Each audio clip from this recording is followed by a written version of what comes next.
हाँ तो भाई, कैसे हैं सभी लोग? बढ़िया, उम्मीद करते हैं अच्छे ही होंगे। अच्छा, आज का हमारा जो दूसरा विषय रहने वाला है, पहला हमने किया 1786 का अधिनियम। अब दूसरा जो विषय रहने वाला है बड़ा ही इम्पोर्टेंट है और ऐसा टॉपिक है जिसके साथ में थोड़ी सी नाइंसाफ़ी हुई है। किताबों में देखें तो इसके बारे में ज़्यादा कुछ जानने को नहीं मिलता, 2-3 बस लाइन लिखी मिलेंगी ये और इसको कह देते हैं, इतना इम्पोर्टेंट नहीं है। और अब हम पढ़ेंगे और मैं इसको गिनाऊंगा, आपको देखना आपके इसकी इम्पोर्टेंस कैसे है। और वीडियो ख़त्म होते होते इसकी इम्पोर्टेंस आपके सामने आएगी कि हाँ, इस एक्ट ने इतने बड़े स्तर पर बदलाव किए और क्या परिवर्तन लाया हमारी व्यवस्था में। तो ठीक है, शुरू करते हैं ज़्यादा टाइम वेस्ट ना करते हुए। आज हमारा टॉपिक रहेगा 1793 का चार्टर एक्ट। अच्छा, हुआ क्या था, जैसा कि हम पहले पढ़ चुके हैं, 1773 में रेगुलेटिंग एक्ट आया था। इसने व्यवस्था की, ये एक्ट कितने टाइम के लिए था, इसकी जो समय सीमा थी 20 वर्ष के लिए, और इसने 20 वर्ष के लिए कंपनी को ईस्ट में व्यापारिक एकाधिकार दे दिया। यानी जो ब्रिटेन के ईस्ट में व्यापारिक एकाधिकार है वो 20 वर्ष के लिए दिया। व्यापारिक एकाधिकार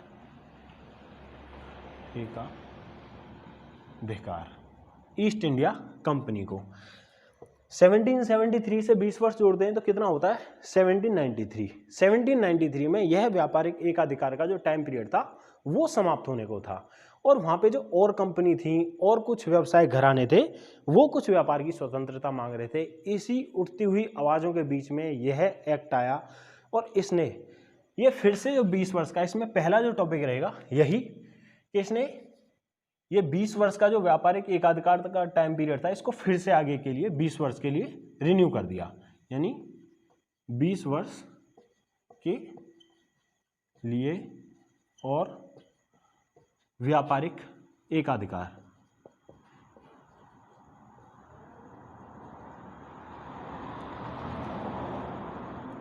इसका मतलब यह है, व्यापारिक एकाधिकार का मतलब क्या है कि ईस्ट यानी ब्रिटेन के ईस्ट में जो भी व्यापार होगा उस पर एक ही कंपनी का अधिकार होगा पूरा व्यापार करने के लिए, और वो है ईस्ट इंडिया कंपनी।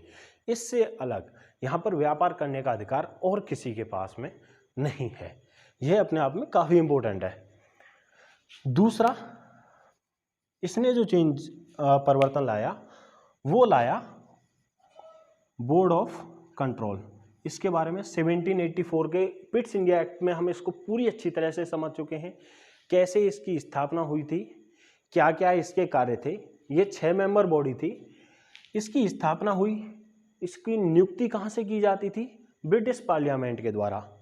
लेकिन इसके जो वेतन भत्ते और साथ में इसके कर्मचारियों के वेतन भत्ते, यानी बोर्ड ऑफ कंट्रोल प्लस कर्मचारी, इसके जो कर्मचारी होंगे उनके वेतन भत्ते भारत की संचित निधि पर वो होंगे, भारित होंगे। यानी भारत पर भारित। अगर अब कभी पूछने को आ जाए किस एक्ट के द्वारा बोर्ड ऑफ कंट्रोल प्लस उसके कर्मचारियों के वेतन भत्ते भारत पर भारित कर दिए गए, तो वो किए गए 1793 के चार्टर एक्ट के द्वारा। साथ साथ इसमें एक कार्य और किया गया, बोर्ड ऑफ कंट्रोल सर्वोच्च संस्था थी, गवर्नर जनरल की नियुक्ति तक करती थी, जो संचालन कमेटी थी उससे भी ऊपर ये थी। सारी चीज़ें हम पिछली वीडियो में कवर कर चुके हैं, दोबारा से उन पर पढ़ने के लिए ये टाइम वेस्ट होगा, आप जाकर पुरानी वीडियो को देख सकते हैं। तो इसमें क्या किया, इसमें गवर्नर जनरल को एक पावर दी, और वो पावर क्या थी कि न्याय कर इन कुछ मामलों को छोड़कर जो गवर्नर जनरल था वो बोर्ड ऑफ कंट्रोल के जो डिसीजन है उनको मानने से इनकार कर सकता था। मानने से न्याय कर, इसमें विधि भी जोड़ लेना आप, ये 3 मामले थे, न्याय कर एवं विधि। इन 3 मामलों को छोड़कर अगर board of control governor general को कोई डायरेक्शन देता है या कोई कार्य करने के लिए कहता है या कोई रूल बनाता है, तो जो गवर्नर जनरल है वो उसे मानने से इनकार कर सकता है। इसमें 3 चीज ध्यान रखना, न्याय कर एवं विधि। इसके साथ में बोर्ड ऑफ कंट्रोल के संबंध में जो इस एक्ट ने व्यवस्था की थी वो यहाँ पर खत्म होती है। तो ये 2 अपने आप में काफ़ी इंपॉर्टेंट चीज़ हो जाती है। साथ साथ बोर्ड ऑफ कंट्रोल के लिए एक और प्रावधान इसने किया। यह प्रावधान क्या था कि जो बोर्ड ऑफ कंट्रोल के सदस्य होंगे, यानी BOC के जो सदस्य होंगे, उनको प्रिवी काउंसिल का सदस्य होने की जरूरत नहीं है। प्रिवी काउंसिल, इसका मतलब क्या है? ये प्रिवी काउंसिल क्या थी? प्रिवी काउंसिल जो ब्रिटेन का महारानी या महाराजा थे, उनकी जो एक परिषद होती थी, उनकी जो खास परिषद होती थी, उसको कहते थे प्रिवी काउंसिल। इसने इस एक्ट ने व्यवस्था की, जो बोर्ड ऑफ कंट्रोल के सदस्य हैं उनको प्रिवी काउंसिल का मेंबर होने की जरूरत नहीं है, वो बाहर से भी प्रिवी काउंसिल से अलग भी बोर्ड ऑफ कंट्रोल के सदस्य चुने जा सकते हैं। तो आप इसको नोट कीजिए। इसके बाद में कुछ आगे के पॉइंट, अभी इसमें काफी बचा हुआ है, ऐसा नहीं है कि बस यही 3 पॉइंट है, अभी आगे का और भी कुछ है इसमें।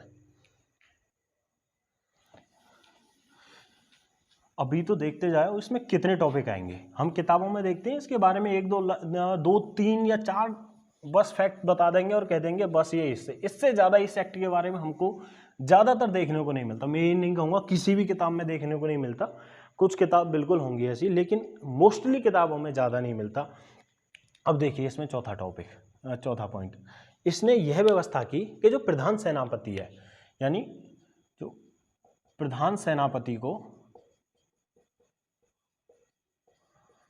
काउंसिल का सदस्य होने की जरूरत नहीं है। जो काउंसिल होगी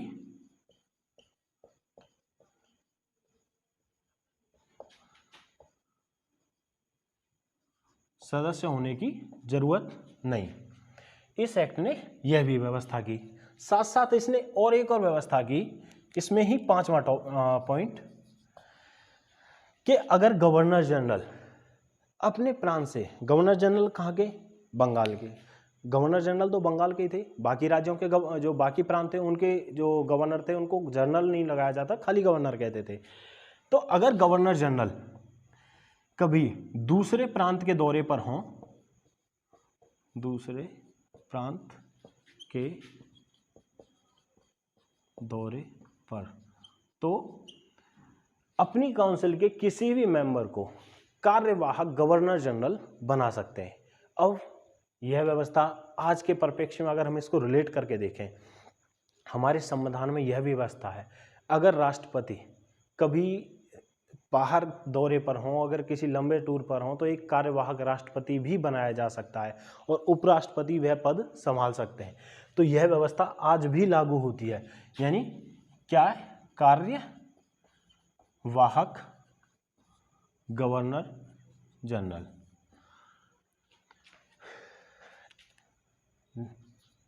छठा टॉपिक, बड़ा ही इंटरेस्टिंग मजेदार टॉपिक, यह व्यवस्था आज होनी चाहिए। अगर हम देखें, अगर इसको जो इसने छठा एक और पॉइंट निकाला, यह आज वैसे लागू होना चाहिए। इसने कहा कि जो भी मुख्य अधिकारी या कर्मचारी हैं, जैसे गवर्नर जनरल हों, प्रधान न्यायाधीश हों, या सुप्रीम कोर्ट के अन्य मुख्य कर्मचारी हों, या प्रांतीय गवर्नर हों, या और ईस्ट इंडिया कंपनी के मुख्य अधिकारी हों, अगर वो कभी बाहर दौरे पर जाते हैं या फिर अपना पद संभालने के बाद में अगर वो भारत से बाहर जाते हैं, तो यह उनका इस्तीफा माना जाएगा।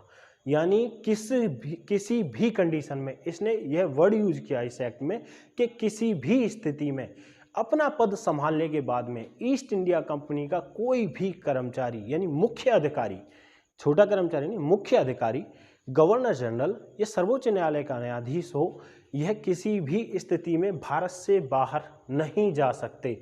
आपको जहां जिम्मेदारी दी है, आपको उन जिम्मेदारियों का पालन करना पड़ेगा जब तक आप उस पद पर हैं, और अगर आप फिर भी जाते हैं तो यह आपका इस्तीफा माना जाएगा, यानी भारत से बाहर दौरा नहीं। अगर हम आज देखें, मैं कोई राजनीतिक व्यवस्था पर कटाक्ष नहीं कर रहा, लेकिन फिर भी अगर देखें तो आजकल क्या होता है, मंत्री हों या फिर अदर हों, आधा जीवन तो यात्राओं में ही बीत जाता है। उनका आधा जीवन तो हवाई यात्राओं में ही निकल जाता है, अपने प्रांत के अपने क्षेत्रों में तो आने का, एक बार चुनावों से दोबारा आने का टाइम ही नहीं मिलता। और इस एक्ट ने उस वक्त पर व्यवस्था की कि जो मुख्य अधिकारी हैं, अपना पद संभालने के बाद में वो भारत से बाहर नहीं जा सकते किसी भी कंडीशन में। साथ साथ 6 तो हो गए, अभी देखो गिनते जाओ आप, अभी दो 7वां, इस एक्ट के द्वारा जो सुप्रीम कोर्ट है, यानी सुप्रीम कोर्ट ने यह व्यवस्था दी कि जो नौसेना है वो किसी भी मतलब सीमा तक जा सकती है। अभी क्या हो रहा था, जो नौसेना थी वो लगभग कलकत्ता के आसपास वाला जो रीजन था उसी में स्थित थी, लेकिन इस एक्ट ने यह व्यवस्था दी कि जो नौसेना है, तो नौसेना किसी भी मतलब किसी भी क्षेत्र में समुद्र में व्यापार कर सकती है। सुप्रीम कोर्ट ने नौसेना को यह पावर दी, यानी नौसेना को भी मजबूत किया,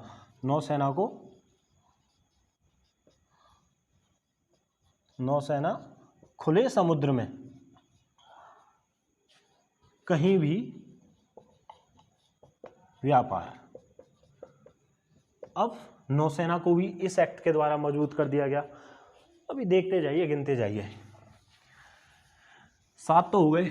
और देखिए अब इस एक्ट ने एक और व्यवस्था दी जो आज तक चली आ रही है, और वह व्यवस्था थी जो 8वां पॉइंट है हमारा, शराब के लिए लाइसेंस की व्यवस्था। इस ही एक्ट के द्वारा शराब के लिए लाइसेंसिंग की व्यवस्था की जो आज तक चली आ रही है, और उम्मीद है आगे भविष्य में भी शराब के लिए लाइसेंसिंग की व्यवस्था रहेगी। यानी शराब के लिए लाइसेंस, शराब के लिए लाइसेंस की व्यवस्था किसने दी? इस एक्ट के द्वारा दी गई। साथ साथ एक और पॉइंट इसमें देखिए कितना इम्पोर्टेंट व्यवस्था यानी प्रावधान जोड़े गए इस एक्ट में, और हम इसको इग्नोर करके चले जाते हैं। वो थी साफ सफाई पर ध्यान देने के लिए। जो अभी हमारा स्वच्छता अभियान चला हुआ है, कह सकते हैं इस एक्ट ने भी एक स्वच्छता अभियान चलाया था, और वो एक्ट था यानी साफ सफाई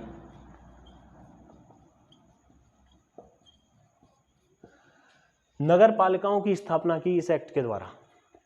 1793 के एक्ट के द्वारा नगर पालिकाओं की स्थापना दी, सफाई कर्मचारियों को नियुक्ति की गई नगर पालिका तथा सफाई कर्मचारी प्लस नगर पालिका। तो देखिए कैसे ही इस एक्ट को हम खाली 2 लाइन पढ़ के और ये कह के निकल सकते हैं कि 20 वर्ष के लिए कंपनी का व्यापार का एकाधिकार बढ़ा दिया गया, और छोटी छोटी चीजें बस।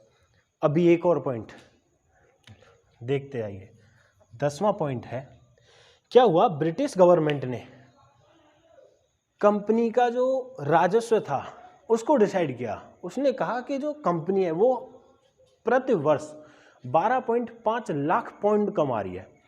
ये 12.5 लाख पाउंड इन्होंने माना कि जो कंपनी है वो इतनी अर्निंग कर रही है।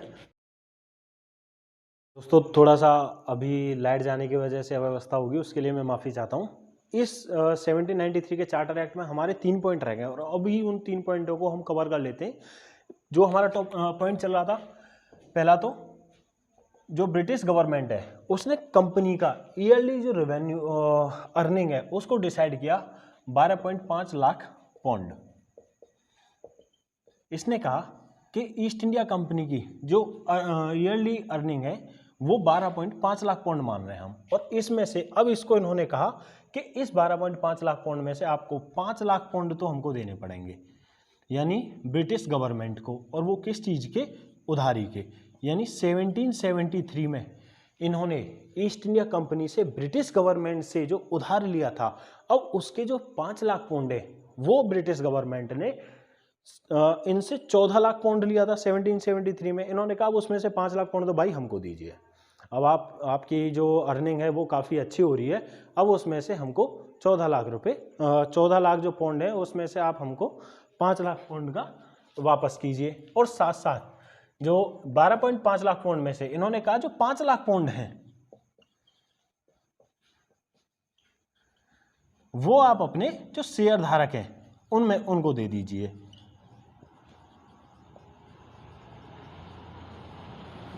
5 लाख कौन, शेयर धारकों को।